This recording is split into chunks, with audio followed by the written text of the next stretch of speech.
Hey everyone. Tonight, we begin not with a battle or a rebellion, but with the quiet click of wooden sandals and the whisper of silk across a tatami mat. We're heading into a world where war was waged with posture, power was hidden behind painted smiles, and silence often spoke louder than any shogun. Geisha, you've heard the word. Maybe you've seen the imagery. Fans, hairpins, elegance. But tonight, we're not chasing glamour. We're chasing the rituals, the rules, the hours of training that shaped a woman into a symbol, and sometimes into a weapon. So before you settle in, dim the lights, maybe put on a little ambient rain, and take a moment to like the video, but only if you actually enjoy what I do here. Leave a comment too. Tell me what time it is where you are, and whether this is your first night with us or your 50th. Because tonight isn't about samurai or emperors. It's about the women behind the paper screens, the ones who rarely raised their voices, but were always heard. Let's begin. The room was silent before the sound. The woven tatami mats breathed faintly with the cold. A draught passed beneath the rice paper doors, shifting a loose strand of incense smoke that hung like a pale thread in the morning light. She had not yet moved, her knees tucked beneath her, hands folded loosely in her lap. The geisha remained still, as if the world would not start until she allowed it. The floor beneath her was not warm. It never was. Outside, a crow called once. Then again, she blinked. The scent of cedarwood mingled with camellia oil from her comb, and for a long moment, that was the only sensation she allowed herself to feel.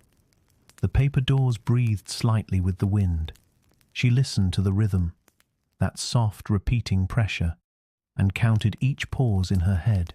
1, 2, 3. Everything in the room was as it had been the night before. The lacquered hairpin by the small bronze mirror, the folded letter she had not opened, the untouched shamisen resting on its pillow. Only the dust had moved. Her fingers stirred first, slowly, a bend of the knuckle, a repositioning. Then her eyes, then her breath. Today, like all days, began in silence, but today something about it felt slightly slower, as though the tatami itself was waiting to see what she would do next. She reached for the kimono slowly, not because she hesitated, but because the moment deserved slowness. The fabric was cold, as it always was before the sun found its way through the paper screens. It made no sound when she unfolded it, only the faintest whisper of cloth against cloth. The sleeves fell like heavy breath. She didn't look into the mirror. There was no need. Each layer knew where it belonged. Each fold remembered its purpose. This was not vanity. It was memory in motion, muscle, fabric, time.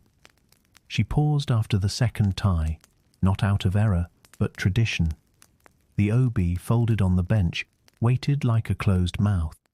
She lifted it gently, placed it over her waist, and tied it tightly with no emotion. Outside, the city had not yet spoken. There were no footsteps, no laughter, just the hush of charcoal being lit somewhere in a different room. She adjusted the hem with one quiet tug. The weight of the fabric settled onto her shoulders, and for a moment she felt the history of every woman who had done this before her, and of the ones who would after. There was still time before the Maiko arrived. Still time before words, before questions, before expectations. For now, only the kimono. She heard the sound long before the door shifted. Not footsteps, the promise of footsteps. That gentle pressure in the tatami, that barely there weight. Like a breath landing. It was always the same girl. The Maiko walked like she had been taught, heel raised, toes gentle, spine silent. But still, the room knew she was coming. Even silence recognizes the rhythm of someone who does not yet belong to it. A soft knock, not permission-seeking, not urgent, just tradition, a feather of noise where there should be none. The geisha did not answer. She simply sat straighter, adjusted her obi by a half-inch, and allowed the door to open. The girl entered with her eyes low. She was no longer new but not yet old. Her sleeves were longer, her voice softer, but her breath still moved too quickly. They didn't speak. The tray she carried held three things: a pot, a cloth, and a small wooden comb, each object placed with two hands, two breaths. No clatter, no misalignment. The geisha allowed herself one glance at the girl's feet. The hem of her kimono brushed the floor just slightly too high, an error she would not correct aloud. Instead, she raised her hand gently, palm turned slightly outward. The girl bowed. She left as she had entered. Outside, the corridor waited in quiet. The geisha remained motionless for some time, listening to the distance expand between them. The tray remained, and with it, the beginning of the day's obligations. She reached for the comb first, not because her hair needed fixing, but because it was the correct next moment. Her reflection in the bronze mirror was dull, stretched by years, softened by light, but she did not see a face. She saw practice. She pulled the comb through once, then twice. From outside, a single bird called, then silence again. There would be guests later, and poetry, and performance. But in this moment, there was only tea that had not yet been poured, and footsteps that had already vanished. The kettle had not yet spoken, but the water was close. She felt it, not through heat, but through vibration. A subtle energy rising from the lacquered tray, barely lifting the steam that curled upward like a breath, still deciding whether to leave the body. She remained kneeling, spine straight, eyes lowered, motionless, except for the movement inside her that had learned to wait without asking. She unfolded the cloth slowly.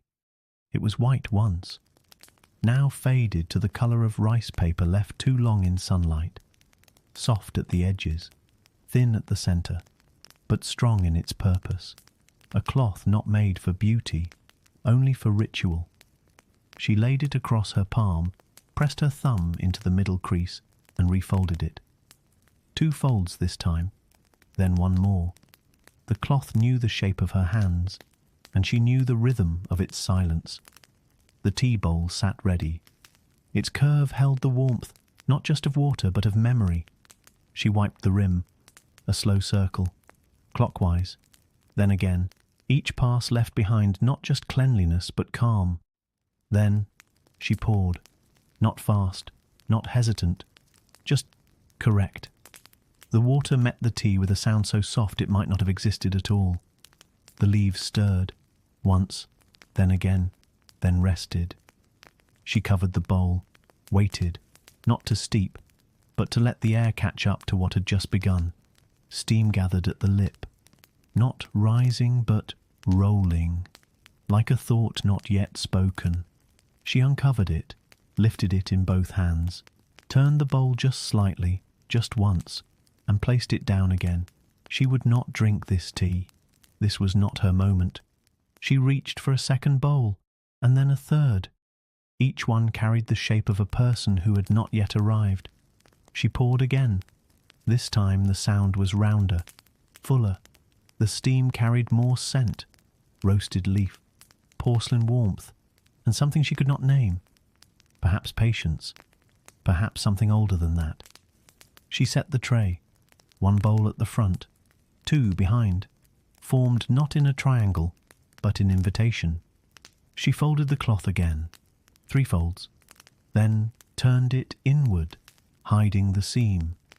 Outside, the corridor was still.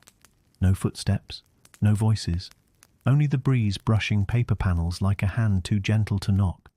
She waited, not because she had to, but because that too was part of the work. Her hands rested lightly on her knees. The bowl still steamed. The tray sat ready, And in the quiet that followed, she felt something pass.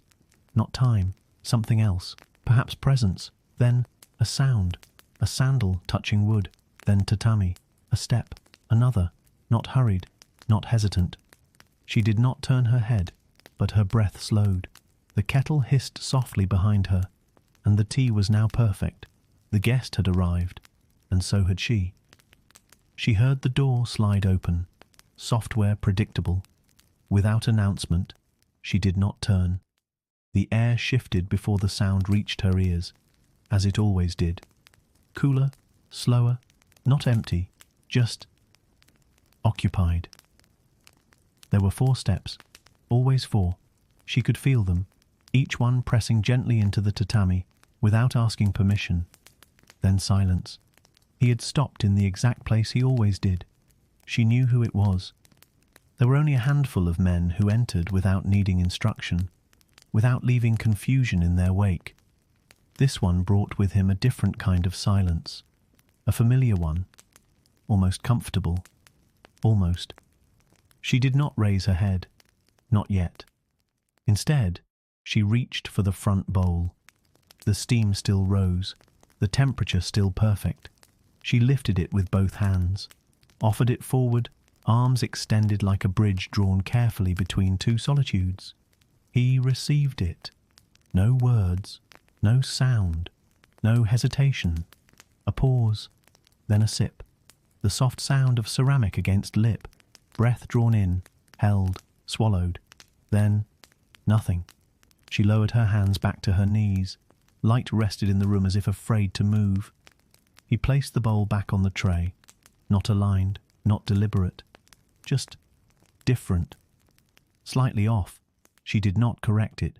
Correction was not the point. Presence was.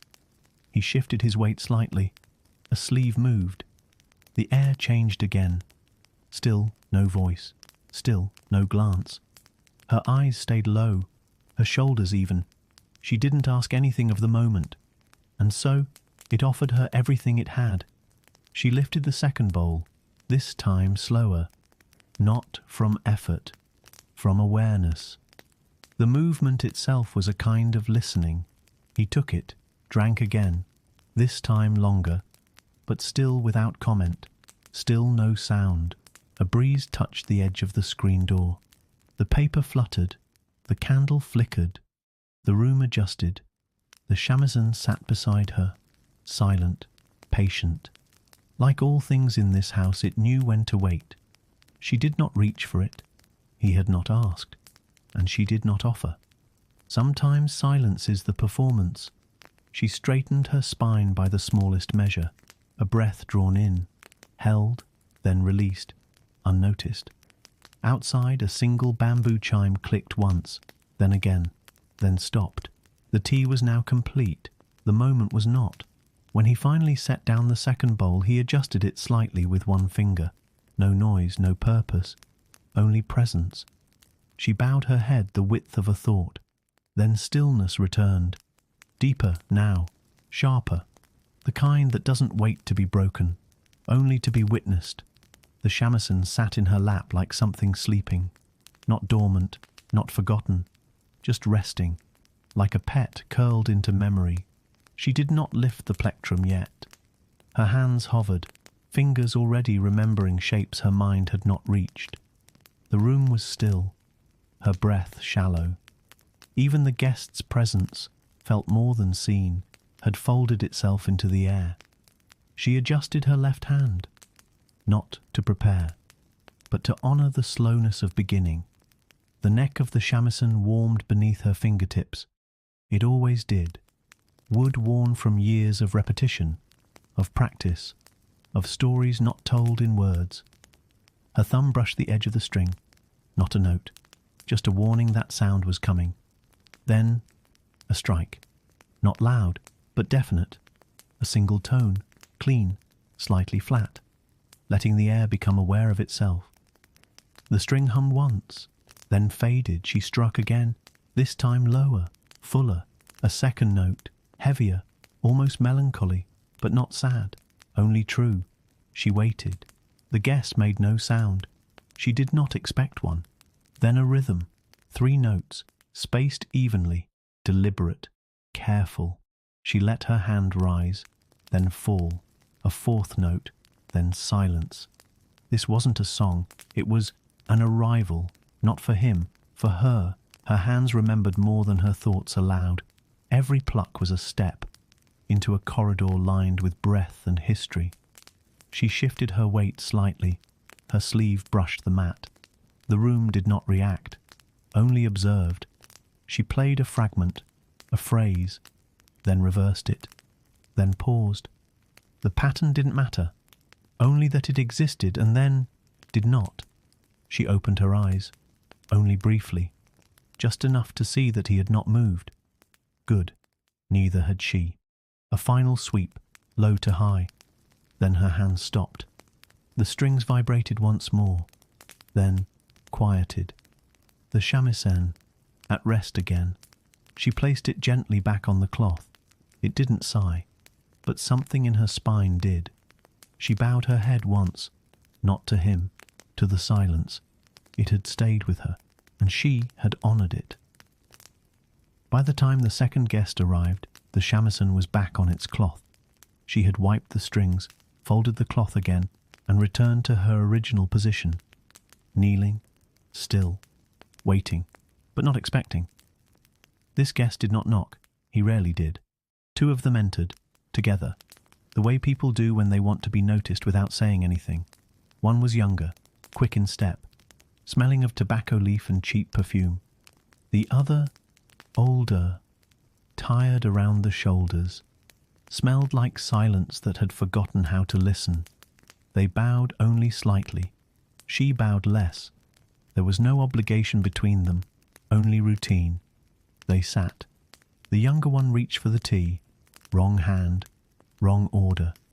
She said nothing. The cup wobbled on the tray, caught itself. The older one stared at the candle. Not her. That was the polite kind of disinterest. She preferred it. They did not ask for music. They assumed it. She nodded. Just once. No announcement. Just obligation. She lifted the shamisen again, let it rest on her knee, positioned her fingers like a memory retraced, and played. Not what she had played earlier. Not what they wanted. Something slow, repetitive. A phrase repeated 3 times, then twice backward, like walking through a familiar house but opening all the wrong doors. The younger man whispered something. The older one smiled, briefly, but not at her. She did not stop, but her hand slowed. The space between notes grew wider, then closer, then wider again. They would not remember this, not even tonight.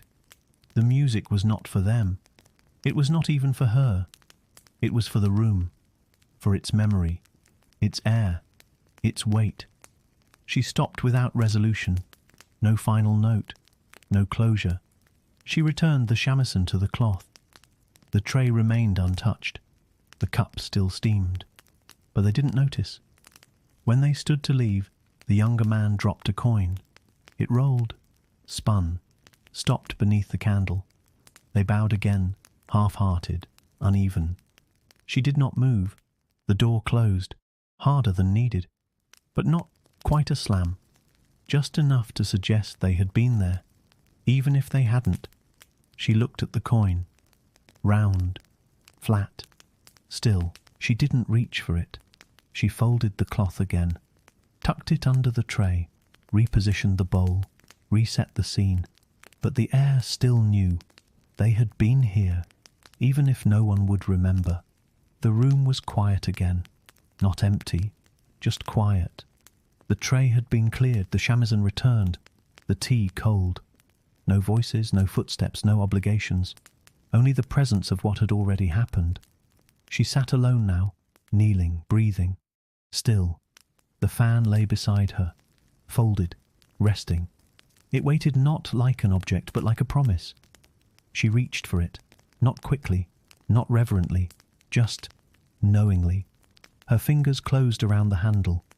Wood, smooth from use, edges soft, paper slightly worn at the folds. She lifted it, held it at her chest, still closed, still silent.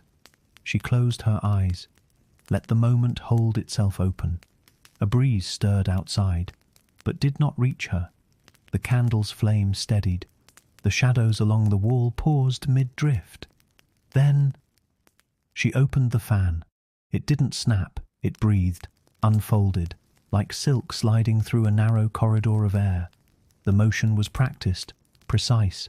The paper fluttered into its full arc, half-moon, white, empty. She turned her wrist. The fan dipped, lifted, paused. Each movement a breath made visible, not a performance, a gesture, not for others, for the room. She rose to her feet, her knees steady, her balance unshaken. The fan remained raised. She stepped once, then again, turned, lowered the fan to the level of her chin. Then a spiral, small, inward. Her sleeve moved against the air. The fan drew a circle, then broke it, then traced another. There was no music, only movement, only silence that learned to echo without sound. She moved through 4 positions, then 5, each one held for just longer than a blink, just shorter than a breath. She bowed, not to anyone, but to the motion itself, and the fan closed. She returned to kneeling. The fan rested on her thigh, closed, still warm. She placed it beside her, not perfectly, just deliberately. The room accepted this. The candle flickered once, then held. The shadows returned to shape, the air exhaled, and she remained exactly where she was. She had not moved since the fan closed, not a shift in posture, not a blink too long, not even a breath she hadn't earned. Stillness was no longer a choice. It was simply what remained. And yet, something was off. The tray was reset. The candle held steady. The air was quiet. But he had not come. The man with the 4 steps. The one who always arrived between the 2nd and 3rd hour after dusk. Who never knocked.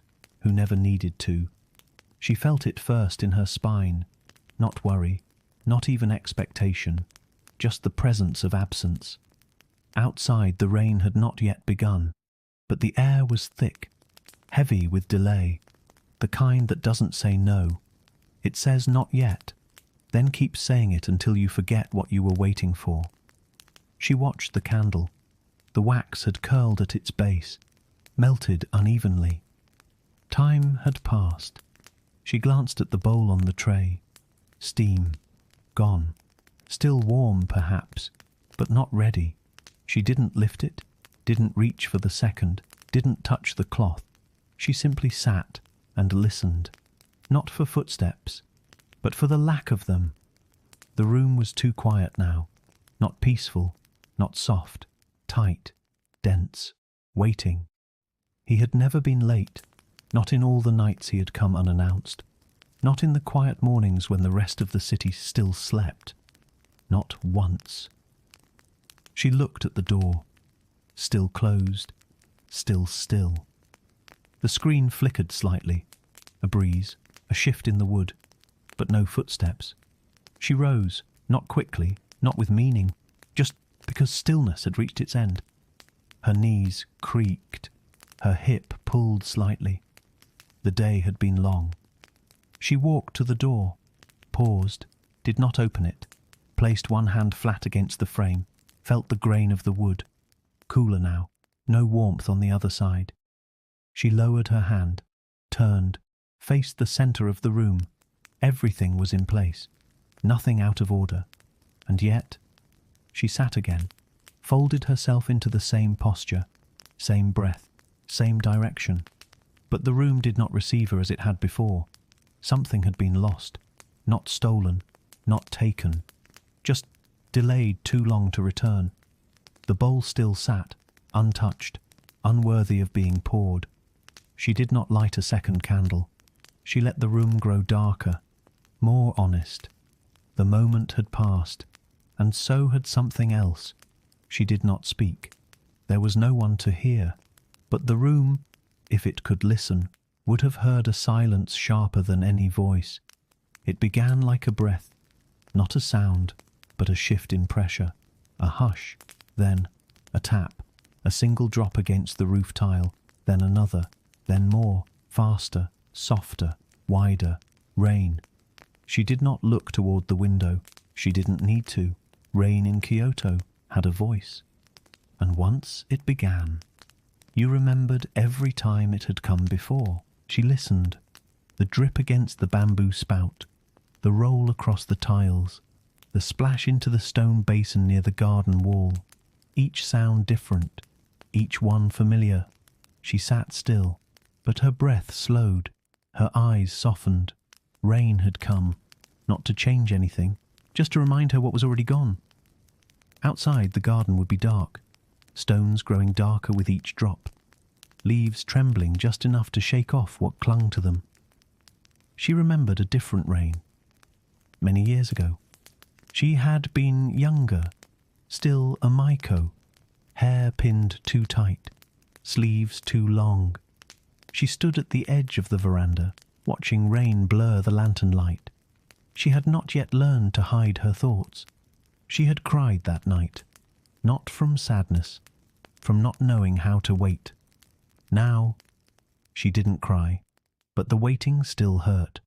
She reached for the fan, not to open it, just to feel the wood in her hand, the texture, the shape, the curve that knew her fingers better than her memory ever could. The candlelight flickered. Rain whispered across the outer screen. She listened to it all, not like someone hoping for silence, but like someone ready to be held by it. He was not coming. Not tonight. Maybe not again. She didn't stand. She didn't need to. The rain was already carrying her somewhere she did not need to name. The tea had cooled. The tray had stilled. The room had spoken. Now, only rain. She closed her eyes. Not to sleep. Not to disappear. Just to let go of the part of her that still waited for footsteps that wouldn't come. The rain thickened, then steadied, then faded into the rhythm of breath and nothing else. She had seen it that morning, a folded piece of paper resting near the edge of the mirror, left there without noise, without notice, but not without intention. Now, with the rain still whispering against the roof, with the tea untouched and the room no longer waiting, it called to her. She rose, not with urgency, with weight, the kind of motion that follows after everything else has already stopped. She stepped across the tatami, each footfall quiet, slow, respectful, not to the paper, to the moment. She sat beside it, bent her knees, lowered herself until the paper was level with her breath, then reached for it. The fold was tight, the corners sharp. It had been written with care, closed with precision, as if the one who left it had no intention of being misunderstood. She turned it over once, then again. There was no name, but she knew. Of course she knew. There were only 3 people who entered this space without permission. 2 had already come today. Neither of them had left this. She opened the note. The paper resisted, then yielded. The fibres stretched like a breath being released after being held too long. There were 3 lines, not long, not emotional, but final. She read them, then again, then once more, not for understanding, for acceptance. The ink was still fresh enough to hold scent. It smelled like his hand, his breath, the air he always carried into a room before his voice ever arrived. She folded the note, exactly as it had been, but it felt different now, heavier, or maybe she was. She set it back near the mirror, not in the same place, just slightly left, just far enough to not be mistaken for something new. She did not cry. She never cried, not because she was strong, because crying suggested surprise, loss. She had lost nothing that had ever truly belonged to her. The room was still. The candle had burned lower. Its wax pooled beside the tray. The shadows had crept in. She didn't move to stop them. Outside, the rain continued. It no longer distracted, no longer soothed. It simply accompanied. She sat in the half-light, not with pain, with knowing. He was not returning, and now she could stop rehearsing what she might have said if he had. She hadn't meant to remember, but the note, the rain, the quiet that refused to break, something had been opened, not by her hands, by time. It came first as a scent, camellia oil, burnt ash, damp wood, a mixture so familiar it almost had a name, but not one she could say aloud. Or the room smelled like the night she had first been seen, not met, not touched, seen.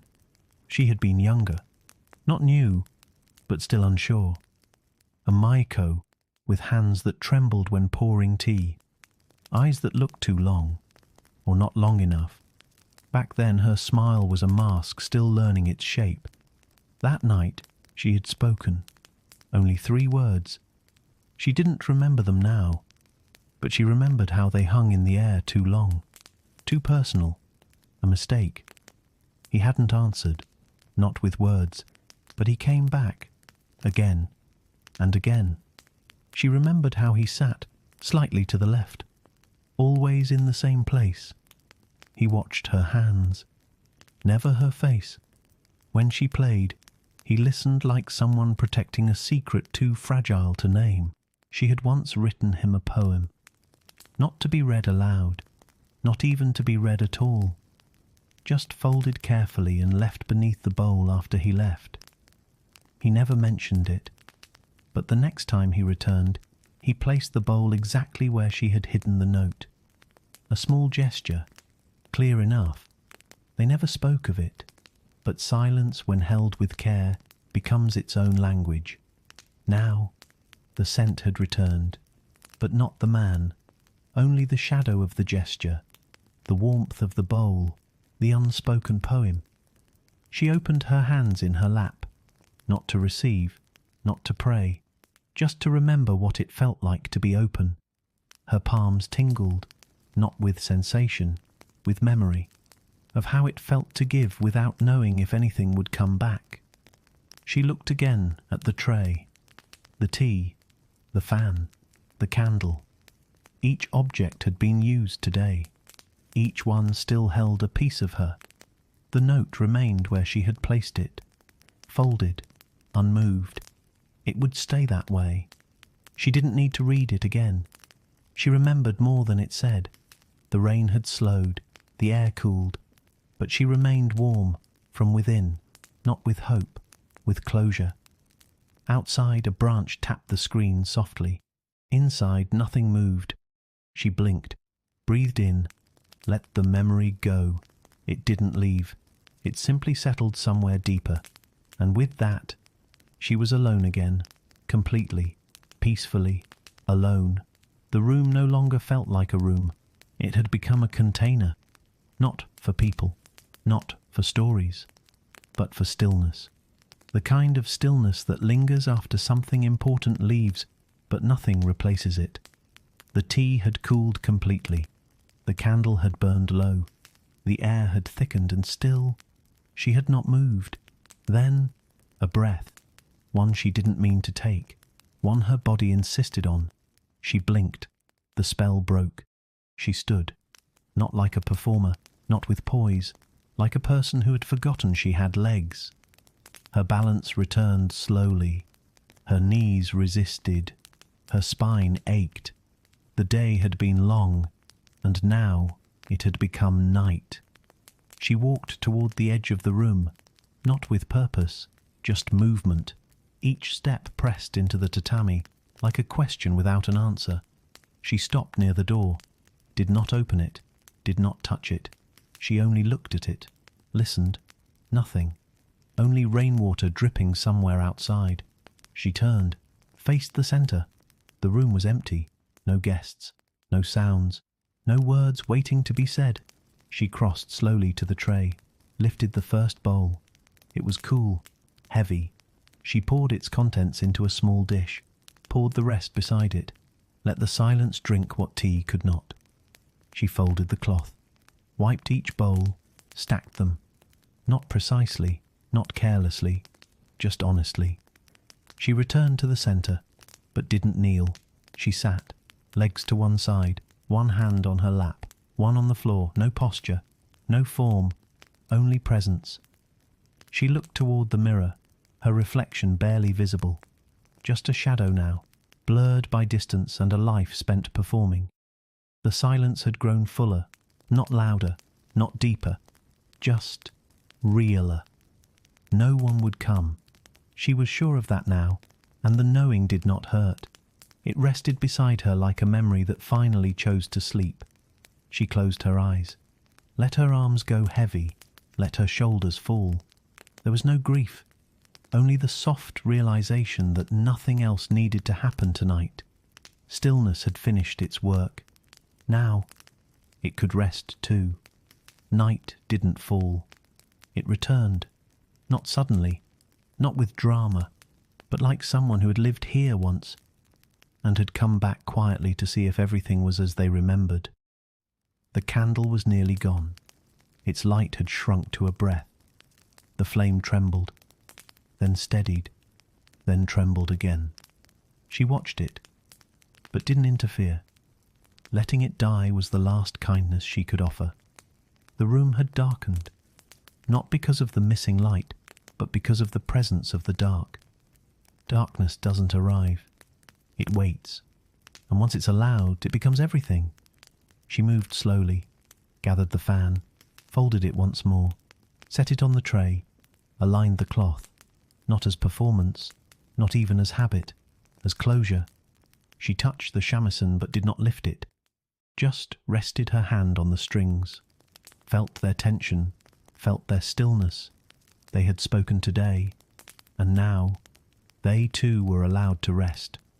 She knelt beside the futon, unfolded it with slow precision. The fabric unrolled like a quiet answer. The blanket fell with weight. The pillow waited, everything in its place, everything ready to end. She did not lie down yet. Instead, she remained upright, hands on her thighs, spine relaxed, head bowed. A position not of prayer, but of permission. The shadows along the wall no longer moved. There was no wind, no rain, only the soft tick of time leaving the room one breath at a time. She thought of nothing, not the letter, not the guest, not the bowls, not the man. She had given all her thoughts to the day. Now they were returned in silence. She bowed once, low, unhurried, to the mat, to the light, to the stillness. When she finally lay down, it was not with fatigue, it was not with sorrow, it was with readiness. Her body aligned along the futon, her hands folded, her eyes still open. The ceiling above was soft, the room softer. She blinked once, then again, then let the darkness cover her without resistance. The candle hissed, then died, and night was complete. She did not sleep, not yet. Her eyes were closed, but her mind still wandered the walls. The space around her no longer asked for anything, and she had nothing left to offer. Still, one final motion remained. She sat up slowly, unfolded her knees, shifted her weight forward. The room groaned beneath her, but she moved without hesitation.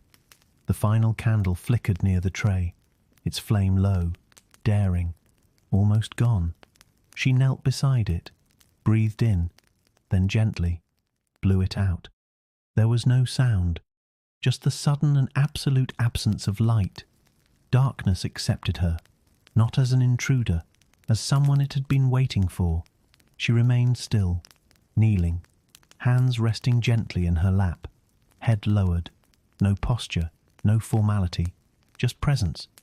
The darkness softened the room, made the corners melt, the walls vanish, the tray disappear. Only her breath remained, even that, quiet now.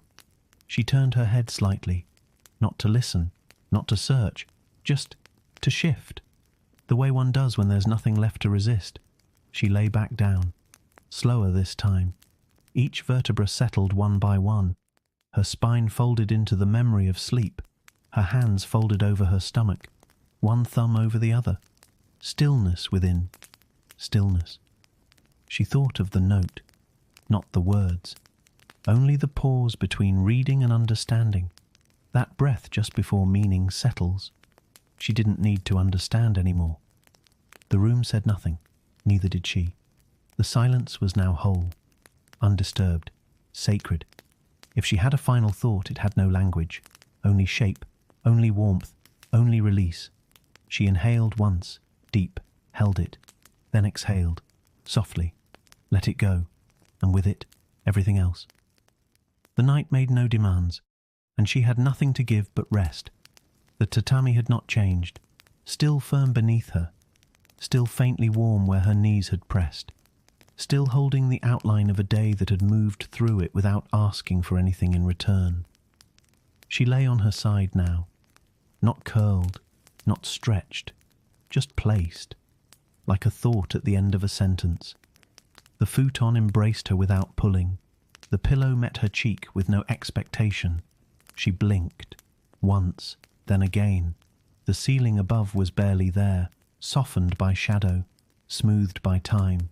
The fan was folded, the shamisen quiet, the tea poured out, the note, still folded, still there, but no longer holding weight.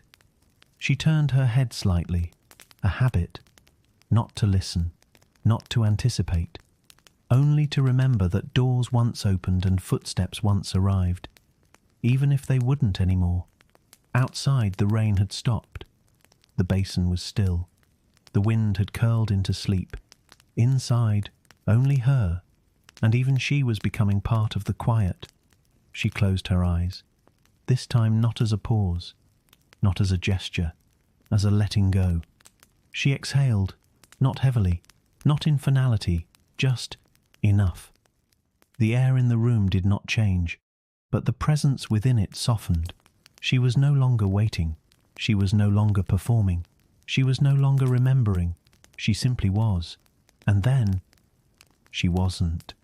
Stillness remained, but it no longer had a shape. The tatami held her, as it always had, as it would tomorrow, and the day after, and again, not because she asked it to, because that's what it was made for. The silence stayed, but not as absence, as presence without name, no final breath, no conclusion, only continuation. Sleep had arrived, and it brought with it nothing but peace. End of story.